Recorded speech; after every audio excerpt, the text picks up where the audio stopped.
ಇಲ್ಲಿ 1 ಲೋಟ ರವೆಯನ್ನು ನಾನು ಬಾಂಬೆ ರವೆ ಅಥವಾ ಸೂಜಿ ರವೆ ಅಂತೀವಿ, ಆ ರವೆಯನ್ನು ನಾನು ಹುರ್ಕೊಂತಾ ಇದ್ದೀನಿ. ಇವಾಗ ಈ ರವೆಯನ್ನು ತುಂಬಾ ಹುರಿಬಾರ್ದು, ಸ್ವಲ್ಪ ಬಿಸಿ ಆಗುವವರೆಗೂ ಹುರಿಬೇಕು.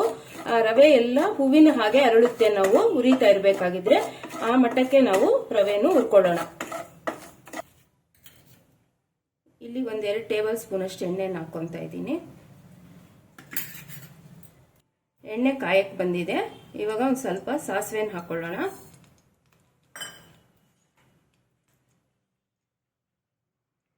ಇವಾಗ ಸಾಸಿವೆ ಹಾಕೊಂಡು ಹಾಗೆ ಜೀರಿಗೆ ಹಾಕೊಂಡ್ಬಿಡೋಣ.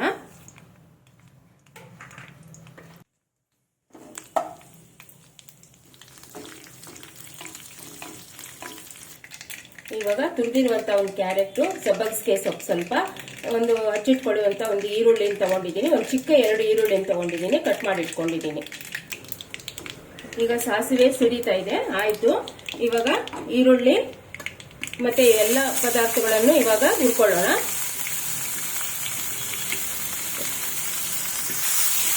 ಇವಾಗ ಇದೊಂದು ಸುತ್ತನ್ನು ಫ್ರೈ ಇವಾಗ ಒಂದು ಸುತ್ತು ಅಷ್ಟು ಈರುಳ್ಳಿ ಮತ್ತೆ ಇವೆಲ್ಲವನ್ನು ನಾವು ಸ್ವಲ್ಪ ಹುರ್ಕೊಳ್ಳೋಣ. ಸ್ವಲ್ಪ ಅಷ್ಟೇ, 1 ನಿಮಿಷ ಅಷ್ಟೇ ಸಾಕು. ಇವಾಗ ಅದಕ್ಕೆ ಹಸಿಮೆಣಸಿನಕಾಯಿ ಪೇಸ್ಟ್ ಅನ್ನು ಸ್ವಲ್ಪ ನಾನು ಇಲ್ಲಿ ಮಿಕ್ಸಿ ಮಾಡಿ ಇಟ್ಕೊಂಡಿದ್ದೀನಿ, ಇದನ್ನೊಂಚೂರು ಹಾಕೊಳ್ಳೋಣ ಖಾರಕ್ಕೆ.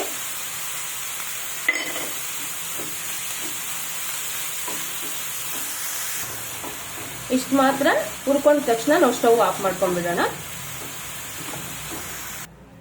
ಇವಾಗ ಇದಕ್ಕೆ ರವೆ ಸೇರಿಸ್ಕೊಳ್ಳೋಣ, ಹುರಿದಿರೋ ರವೆಯನ್ನು. ಇವಾಗ ರವೆ ಹಾಕಿದ್ದೀನಲ್ಲ, ಇದು ಸ್ವಲ್ಪ ಬಿಸಿ ತಣ್ಣಗಾಗಬೇಕು. ಇದನ್ನ ಚೆನ್ನಾಗಿ ಕೈ ಆಡಿಸ್ಬಿಟ್ಟು 1-2 ನಿಮಿಷ ಬಿಟ್ಬಿಡೋಣ. ಹಾಗೆಯೇ ಇಲ್ಲಿ 1 ಪಿಂಚ್ ಅಷ್ಟು ಅಡಿಗೆ ಸೋಡಾನ ಬಡಿಸ್ಕೊಳ್ಳೋಣ. ಇವಾಗ ಇದನ್ನೆಲ್ಲ ಚೆನ್ನಾಗಿ ಕಲಸಿಬಿಟ್ಟು ಮೊಸರು ಹಾಕೊಂಡು ಕಲಸೋಣ.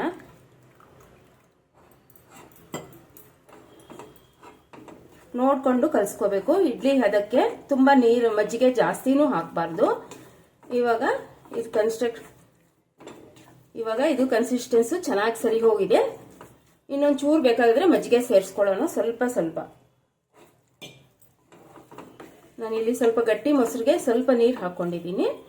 ನಿಮ್ಗೆ ಯಾವ್ದಿದ್ರೆ ಅದನ್ನು ಉಪಯೋಗಿಸ್ಕೊಳ್ಳಿ. ಇನ್ನೇನು ರೆಡಿ ಆಯ್ತು. ಇವಾಗ ಇಡ್ಲಿ ಸ್ಟ್ಯಾಂಡ್ ಕುಕ್ಕರ್ ತಗೊಂಡು ಇಟ್ಕೊಳ್ಳೋಣ. ಇವಾಗ ಇಡ್ಲಿ ಸ್ಟ್ಯಾಂಡ್ಗೆ ಒಂದು ಸ್ವಲ್ಪ ಆಯಿಲನ್ನು ಅಪ್ಲೈ ಮಾಡ್ಕೊಳ್ಳೋಣ ಪ್ಲೇಟ್ಗೆ.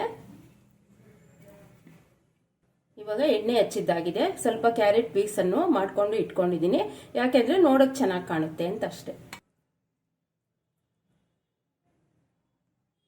ಇದು ಸ್ವಲ್ಪ ಗಟ್ಟಿಯಾಗಿ ಕಲ್ಸ್ಕೊಂಡಿರುವುದರಿಂದ ಮೊಸರಲ್ಲಿ ನಾನು ಕೈಯಲ್ಲೇ ಇಡ್ತಾ ಇದ್ದೀನಿ ಸ್ಟ್ಯಾಂಡ್ಗೆ.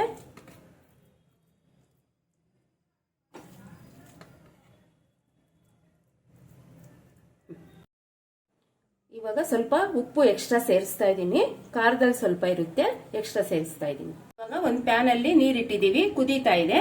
ಇದಕ್ಕೆ ಇವಾಗ ಇಡ್ಲಿ ಸ್ಟ್ಯಾಂಡ್ ಸೆಟ್ ಮಾಡಿ ಇಡೋಣ.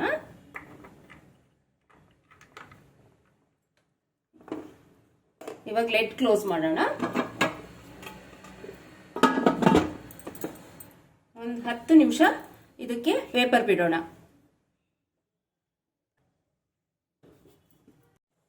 ಇವಾಗ ಲಿಡ್ ಓಪನ್ ಮಾಡೋಣ. 10 ನಿಮಿಷ ಆಗಿದೆ, ಬೆಂದಿರುತ್ತೆ ಅಂತ ನೋಡೋಣ.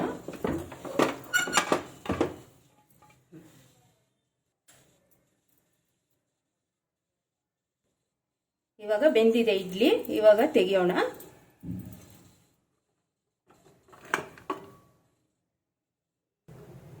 ಇವಾಗ ಇಡ್ಲಿ ತೆಗಿತಾ ಇದ್ದೀನಿ, ಚೆನ್ನಾಗಿ ಬಂದಿದೆ.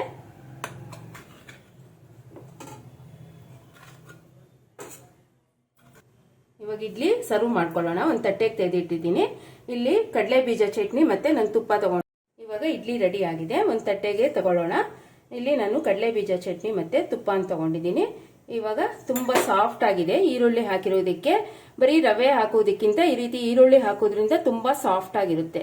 ಟೆಕ್ಸ್ಚರ್ ನೋಡಿ ತುಂಬಾ ಚೆನ್ನಾಗಿದೆ. ಇಷ್ಟ ಆದ್ರೆ ಒಂದು ಲೈಕ್ ಕೊಡಿ.